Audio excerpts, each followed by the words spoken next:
हम जो भी जीवन में करते हैं ना, खुशी पाने के लिए करते हैं। सोच के देखिएगा,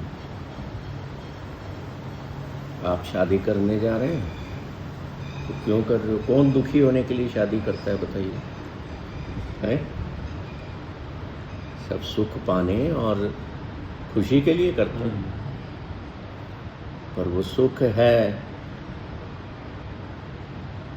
जिसकी तलाश में निकले, वहाँ से फिर दुख भी जनरेट होगा ही होगा। तो इसका मतलब ये तो नहीं कि मैं शादी ना करूँ, कर लें, है ना ऐसा? कई लोग नहीं जमती है तो तलाक ले लेते, है ना? क्यों लेते हो भी तलाक?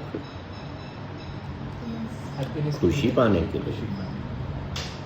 So life is based on only two things: either entering some act of happiness or withdrawing yourself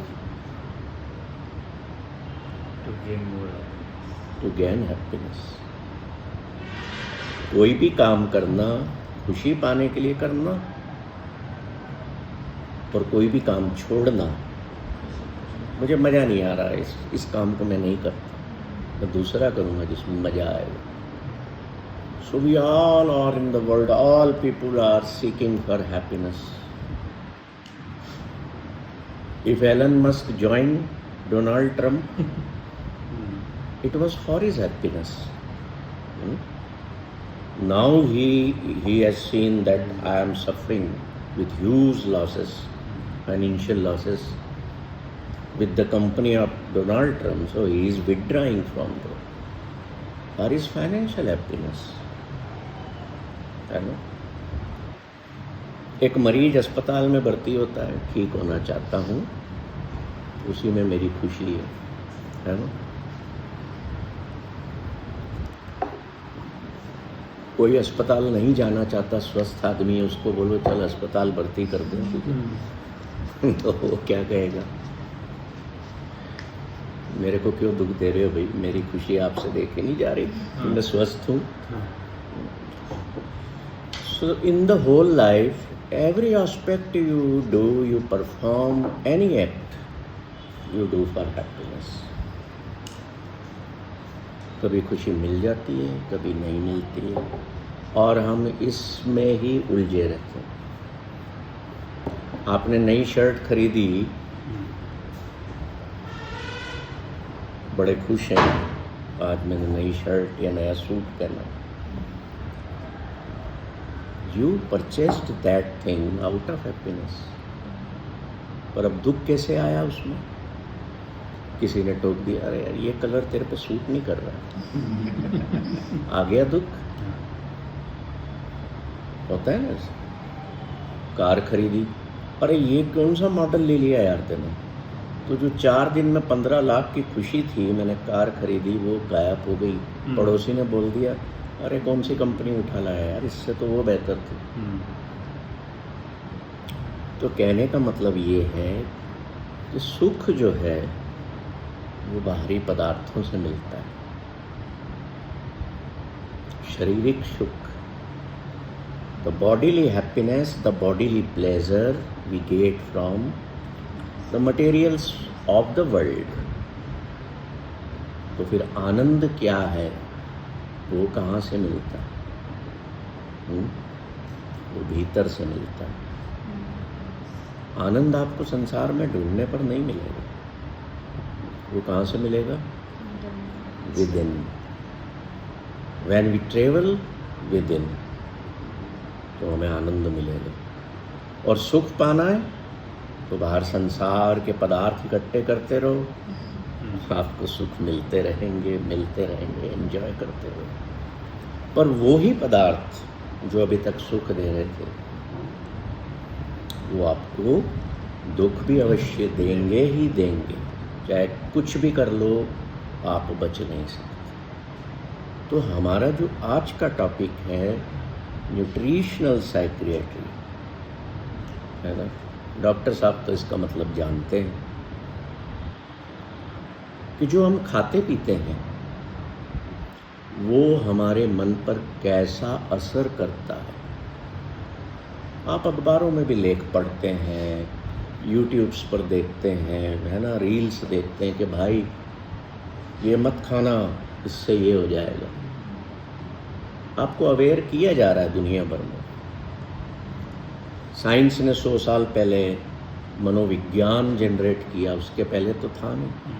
मनोचिकित्सा आ गई, है ना, तो उसके पहले क्या लोग खुश नहीं रहते थे? हाँ, उसके पहले लोग अवसाद में नहीं जाते थे जितने आज हैं।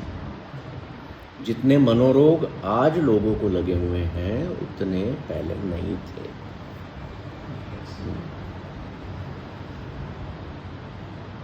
ऐसा क्यों है?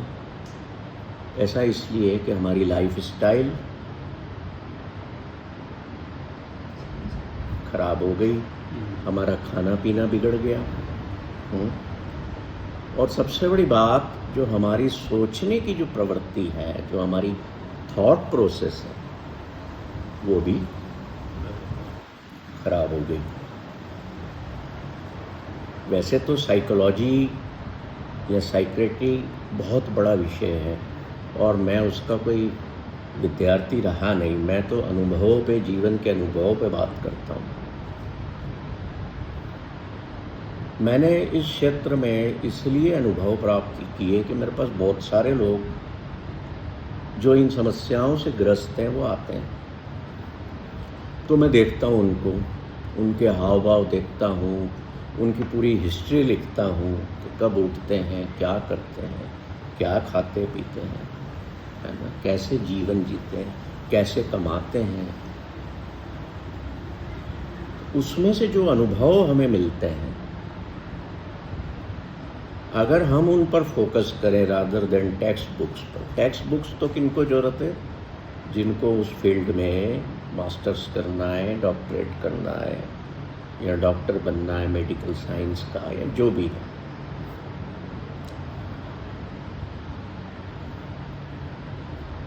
एक कहानी से, एक सत्य घटना से हम इस बात की शुरुआत करते हैं। क्योंकि देखिए, 100 साल के पहले कोई लिटरेचर भी नहीं था साइकियाट्री पर। विज्ञान ने इसकी खोज की है, तो उसके पहले मन को समझाइश कैसे दी जाती थी। हमारे गुरु लोग, संसार में महापुरुष, कई महापुरुष हुए, है ना, जैसे कबीर हुए, एक चरक नाम के व्यक्ति हुए, है ना, गुरु नानक हुए, महावीर हुए, बुद्ध हुए, जिन्होंने मन को बहुत, माइंड पर बहुत काम किया। क्यों किया? क्योंकि वो देखते थे कि संसार में इंसान जो है वो खुशी पाने के लिए सफरिंग में, कष्ट ही कष्ट हैं, दुख ही दुख हैं, और ज़्यादातर दुख और कष्ट मन के तल पर था। इसलिए ही तो बुद्ध ने घर छोड़ा था। इंसान इतना दुखी क्यों है, इतना बीमार क्यों है? नानक ने भी इसीलिए छोड़ा, महावीर ने भी इसीलिए छोड़ा। तो हमारे देश में, हमारे ग्रंथों में, जिनको उन ग्रंथों को क्या है, हम पढ़ते इसलिए नहीं है कि अरे वो धार्मिक हैं, धर्म से मेरे को कोई लेना देना। दुनिया में जितने द सो कॉल्ड धार्मिक लोग कहते हैं ना अपने, उनसे बड़ा धार्मिक कोई भी नहीं, ये समझ लेना। चाहे वो भीड़ मंदिरों में है, मस्जिदों में है, गुरुद्वारों में है, उनसे बड़ा अधार्मिक कोई है ही नहीं, जो शो करते हैं कि we are religious, because they don't know what is the meaning of religion. धर्म का मतलब बाहरी पहचान नहीं है। आप मेरे को देख के कह दें कि आप एक सिख हैं, तो किसने कह दिया आपको कि सिख एक धर्म है? नो, ये तो हम लगे रहते हैं to differentiate, to show our identities, to show our powers, and to play in dirty politics. खैर, वो हमारा विषय नहीं है। गुरु नानक की बात एक सुनाता हूँ आपको। एक शहर में गए, ये जो लोग थे ना, महापुरुष लोग, गुरु लोग, ये गांव-गांव जाते थे, पैदल चलते थे। अभी हम कहें कि 5 किलोमीटर दूर से पैदल चल के चेतना में आते आप, तो आपको कितनी जल्दी घर से निकलना पड़ता है ना। अभी तो गोल पहिए आपके पास हैं तो आप फटाफट पहुंच गए। लेट हो रहे हैं तो आपने स्पीड बढ़ा ली, you have technology in your hands. तब तो पैदल चलते थे। गुरु नानक ने ही 27,000 मील से ज़्यादा अपने जीवन में पैदल यात्रा की, कितने ही देशों में। एक गांव में गए तो वहाँ के एक बहुत ही अमीर व्यक्ति थे, उनको पता लगा कि शहर में नानक आए। उनका नाम मलिक भागो था। तो वो गए उनके पास और कहते हैं कि आप मेरे घर पर भोजन के लिए आइए। गुरु नानक ने मना कर दिया, उनको बुरा लगा। फिर एक वहाँ पर गरीब किसान था जिसके कहने पर नानक उसके घर पर भोजन करने चले गए। तो अब देखिए, जो अमीर व्यक्ति होता है उसकी अपनी ईगो प्रॉब्लम्स होती हैं कि ये गरीब के यहाँ चले गए और मेरे यहाँ नहीं आए। तो गुस्से में आया, वो गया वहाँ कि आपने पूरे गांव के सामने मेरी तौहीन की है, आप मेरे बुलावे पर नहीं आए। मैं इस गांव का सबसे अमीर व्यक्ति हूँ, मेरे महल हैं, और आप वो सब छोड़ के एक झोपड़े में आके बैठ गए भोजन के लिए। तो नानक कहते हैं ऐसी बात नहीं, तुम भी तुम्हारा भोजन ले आओ, चलो हम इंतजार करते हैं। He brought his food। अब देखिए, जो ऐसे लोग होते थे, जो ईश्वर के अवतार होते थे ना, वो संसार को एग्जाम्पल से एजुकेट करते थे। अब चूंकि हम न्यूट्रिशनल साइकोलॉजी पे बात कर रहे हैं, तो उन्होंने एक हाथ में उस गरीब व्यक्ति की रोटी ली, एक में अमीर की ली और उसको प्रेस किया। तो उस किसान की रोटी में से दूध टपकने लगा, और जो अमीर व्यक्ति था मलिक भागो, उसकी रोटी में से खून टपकने लगा। तो सब देख के हैरान हो गए। तो नानक कहते हैं कि इसलिए मैंने मना किया था कि मैं तुम्हारे यहाँ भोजन पे नहीं आऊँ। तुम्हारी जो रोटी है वो लोगों का शोषण करके कमाई हुई है। हम कई फिल्मों में भी देखते हैं ना, लगान देखी थी आप लोगों ने, तो उसमें वो किसानों को मार मार के लगान वसूल करते थे। तो ऐसा होता था। आज हाथ पैर से नहीं मारा जाता टैक्स वसूलने में, पर आजकल सरकारें दूसरा हथकंडा अपनाती। हमें माइंड लेवल पर टॉर्चर किया जाता है, नोटिस भेजे जाते हैं, है ना, बुला करके हमें। एक तरह से वो भी टॉर्चर ही होता है।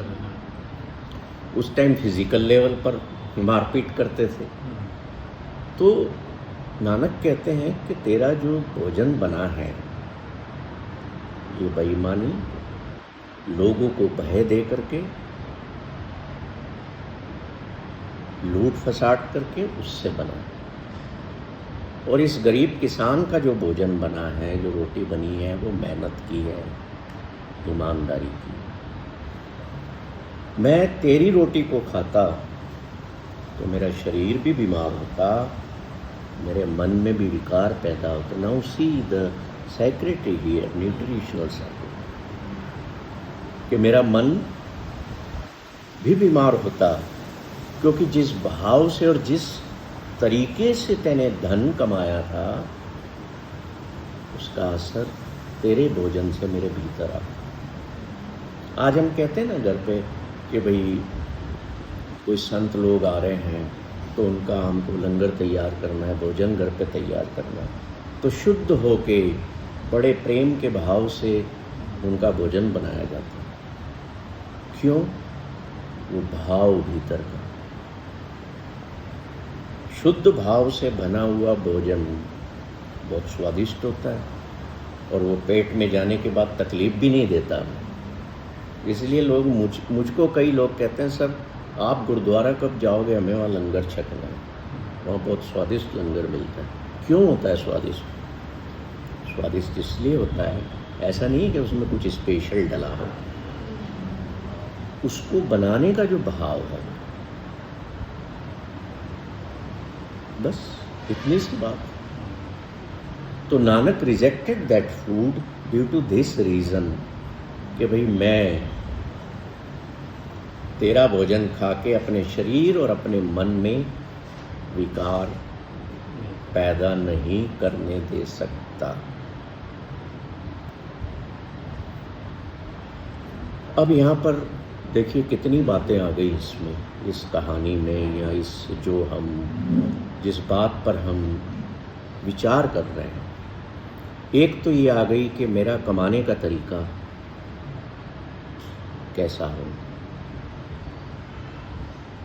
फिर जो मैंने कमाया उसमें से ही मैंने खाना है ना, उसी में से मैंने न्यूट्रिशन, जो मेरे शरीर का पोषण होना है, उसी में से मैंने। सीधी बात यहाँ पर आ गई कि आपने अगर हक की कमाई की है तो वो भोजन भी आपको अच्छे से पचेगा। मेहनत का है, ईमानदारी का है। चाहे आपके बच्चे कहें कि क्या है दुनिया के पास तो इतना कुछ है, इतनी गाड़ियां हैं, इतने लग्जरीज हैं, हम कैसे जी रहे हैं। मैं कभी कभी जब किसी ऐसे इलाके में वॉक पे सुबह निकल जाता हूँ तो मैं लोगों को देखता हूँ जहाँ काम चल रहा होता है ना, वहाँ कुछ गांव के या आदिवासी एरिए के लोग आकर के वहाँ ठहरे होते हैं झोपड़ी में, उनका सुबह सुबह भोजन पक रहा होता है। तो मैं जा कर के देखता हूँ,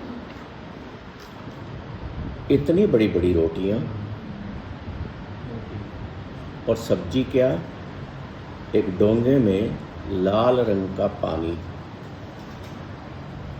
मैंने पूछा, अम्मा ये काहे की सब्जी है? तो कहती है कि मिर्ची की।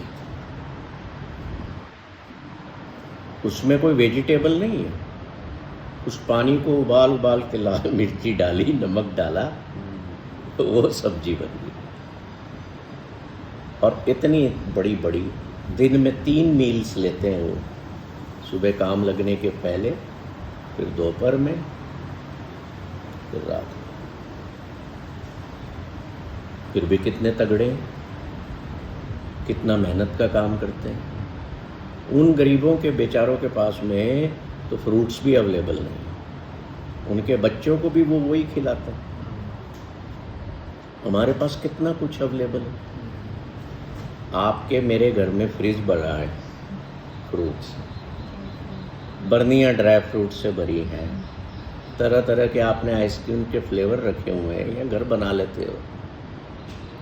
आपके पास चॉइसेस हैं फ्रूट्स की, फिर भी हम उनसे ज़्यादा स्वस्थ नहीं हैं, न शरीर के तल पर न मन के तल पर। वो खुश हैं। शाम को जब वापस जा कर के, एक दिन मैंने इंटेंशनली मैं वापस गया कि इनकी छुट्टी हो गई होगी,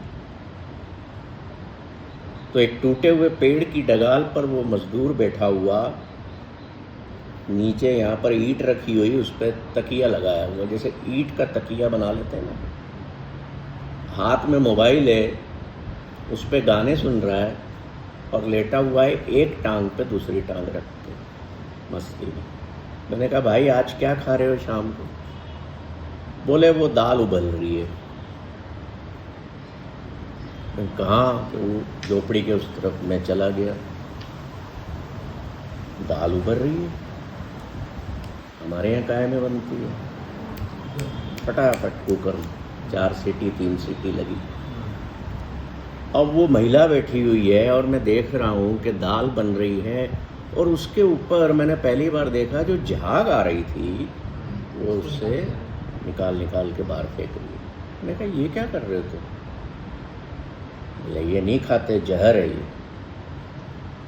तो ये दाल की झाग जहर है। घर आया, मेरे एक मित्र हैं, डॉक्टर हैं, मैंने उनसे पूछा, बोले हाँ वो घर में अगर दाल कुकर में भी बनाओ ना तो फिर उसकी झाग उतार के फिर उसको कढ़ाई में फिर पकाओ, फिर तड़का लगाओ। कहा यार हम तो बेसिक्स भी नहीं जानते फूड्स पकाने के, और अपने आप को हम advanced modern the so called society कहते हैं। We don't know how to cook, we don't know what to eat, and we even don't know how to eat. हम मजे के लिए खाते हैं। आपने पेट भर खाना खा लिया, फिर आ गया जी जी जी मीठा तो लेना पड़ेगा, ठीक है साहब ले लो। अब अगर आप उस घर के जवाई हो तो सासू माँ बोली नहीं ये एक पीस तो मेरे से भी खाना पड़ेगा। ये जो जवाई होता है ना, इसका अनुभव आप सबको होगा है ना। तो कहने का मेरा मतलब ये है कि देखिए, हमें ना बनाना आता है, हमें ये नहीं पता कि कब क्या खाना है और कैसे खाना, हम नहीं जानते। कुछ लोग जानते भी होंगे, but I am talking about the most of the people जो जीवन की भागदौड़ में ही व्यस्त हैं। तो गुरु नानक ने कह दिया कि तेरी रोटी खाने से मेरे शरीर और मेरे मन में विकार पैदा होते हैं। तो उन्होंने साइक्रिटी का या साइकोलॉजी का एक बहुत बड़ा मंत्र दे दिया। उनने कह दिया कि जित खाद्य तन पीड़िए, जिसको खाने से शरीर में दर्द हो, मन में चले विकार, जिसके कारण मन में विकार पैदा हो, वो मत खाओ। In single line. आज आप किसी डाइटिशियन के पास जाएंगे ना, डॉक्टर आपको भेजेंगे कि जाओ उनसे डाइट चार्ट बनवा लो, तो वो बैठ के आपको बताएगी या बताएगा ये नहीं खाना, ये खाना, वो चार्ट बना निशान लगा के दे रहे हैं। तो नानक ने तो कोई चार्ट दिया नहीं, सिंपल एक लाइन कह दी। इसको कहते हैं विजडम, कि आपके दिमाग पर, आपके मन पर मैं एक विजडम छोड़ रहा हूँ कि जो तुम्हारे शरीर को नहीं भाता है, जिसके कारण तुम्हारे भीतर दर्द, बीमारी या विकार पैदा होते हो या मन बिगड़ता हो, मत खाओ।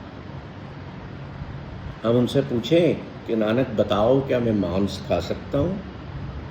उन्होंने कुछ लिखा ही नहीं। He said only one thing.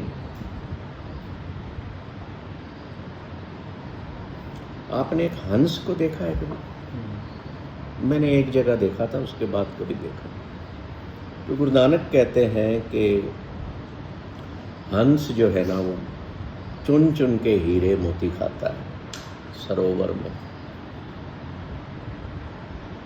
फिर वो कहते हैं कि क्या कभी तुमने कौवों को या बगुले को हीरा मोती खाते देखा है? क्या खाता है कौवा? गंदगी खा लेता है।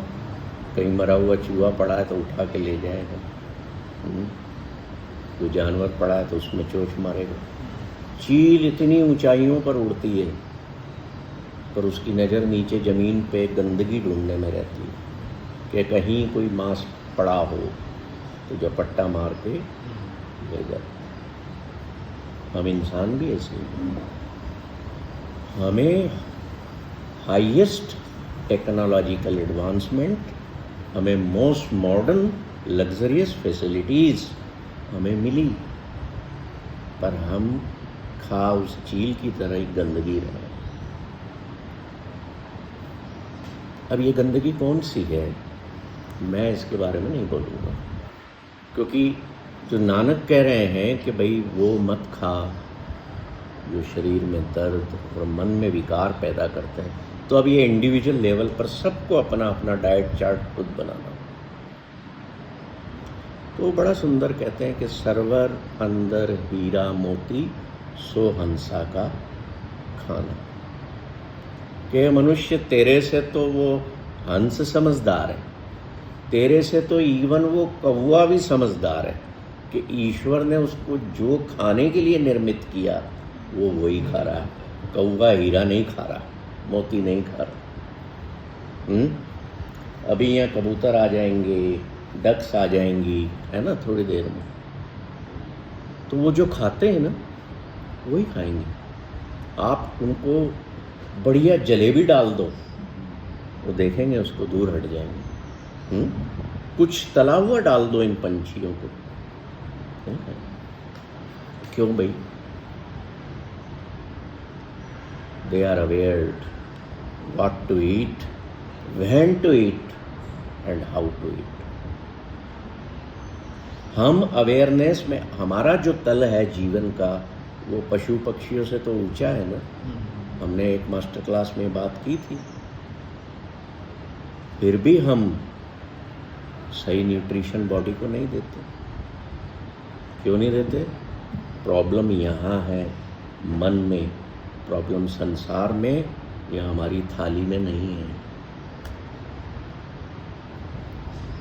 मैं अभी रिसेंटली ना ग्वालियर गया था, दाता बंदी छोड़ गुरुद्वारा है ना, उसके दर्शन करने किले पर, और मैंने कहा चलो वहाँ किला भी है वो भी घूम लेंगे, और जो वहाँ के राजा रहे हैं उनका महल भी है वो भी देखेंगे।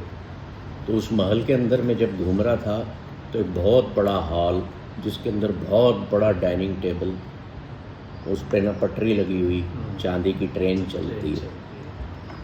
मैंने पूछा भाई इसमें क्या सर्व होता है?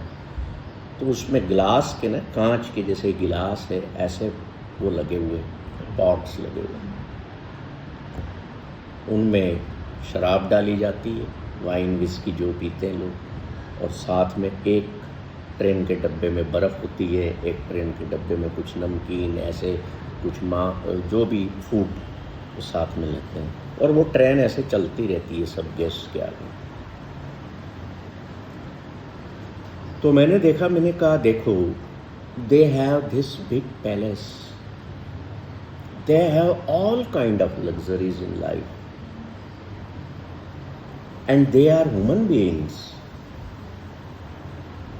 और चांदी का टेबल है, चांदी की कुर्सियां हैं, चांदी की थालियां हैं, जो ट्रेन के डब्बे हैं वो भी चांदी के हैं, और खा क्या रहे हैं? चील की गंदगी। This is the human mind. तो मनोरोगी नहीं बनोगे, शारीरिक रोगी नहीं बनोगे, तो क्या बनोगे? एक झोपड़ी में रहने वाला जमीन पर सुखासन में बैठ करके, हाथ में रोटी लेकर के, कटोरे में दाल लेकर के खाने वाला हमसे ज़्यादा स्वस्थ और सुखी है।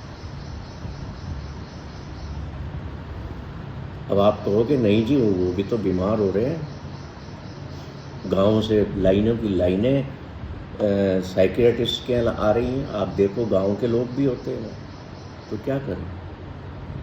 वो कहाँ बचे संसार के इन तरीक़ों से, पैकेज्ड फूड से, उनको भी शो के देख के। आपके मोबाइल ऐप्स ने, आपके टीवी चैनल्स ने आपके माइंड पर कब्जा कर लिया और आपको वो जो चाहते हैं वो खिलाने लगे। आपने छोड़ दिया ना। संडे है तो वाइफ ने आपकी कह दिया आज तो घर पे खाना नहीं बनेगा, ठीक है मत बनाओ। उस दिन उपवास भी तो कर सकते हो, जरूरी है कि रेस्टोरेंट का गंदा है जी। मेरे को कहा गया एक दिन के आज तो संडे, आज तो खाना नहीं बनेगा। मैंने कहा this is the best day, आज अपन सब तीनों जने उपवास करेंगे और आज अपन आराम देंगे शरीर को। बेचारा थक जाता है ना, पचा पचा के 24 घंटे अपन मुंह में डालते रहते हैं। तो फिर जो मेरी वाइफ की शक्ल थी वो देखने वाली थी। बोले तुम कर लो उपवास, हम दोनों तो जा रहे हैं। मैंने कहा यू गो, दे वेंट। जो भी खा पी के आए, सुबह उठे तो बेटा भी सीढ़ियों से उतर के नीचे, पापा पेट में दर्द है। वाइफ बोले मेरा पेट खराब हो गया। मैंने कहा दवाइयाँ लो, जाओ डॉक्टर को। मैं कतई विरोधी नहीं हूँ कि आप बाहर न जाएं, बाहर न खाए पिएं, पर use this only one line फंडा कि जित खाद्य तन पीड़िए मन में चले विकार। इतने सुखी हो जाओगे, थाली में वही चीज़ें लोगे जो शरीर को स्वस्थ रखेंगी, मन को स्वस्थ रखेंगी। अब ये मन कैसे बिगड़ता है? गलत खाने से मन पर प्रभाव आता है। देखिए कुछ 2-4 एग्जाम्पल से समझिए। मान लीजिए कोई व्यक्ति है, उसने होटल के रेस्टोरेंट में किसी में भी या और कहीं भी उसने बड़ा गरिष्ठ भोजन खाया, शराब भी पी, दोस्तों यारों के साथ मस्ती। उसके शरीर में जो भोजन गया गट में, उसने उसकी फीलिंग्स चेंज की। Gut is directly related with our brain, सीधा संबंध है, आपको पता है। सिग्नल्स दोनों तरफ से फ्लो होते हैं। हमारा शरीर जो है ना, ये सेल्स से बना है। कहते हैं कि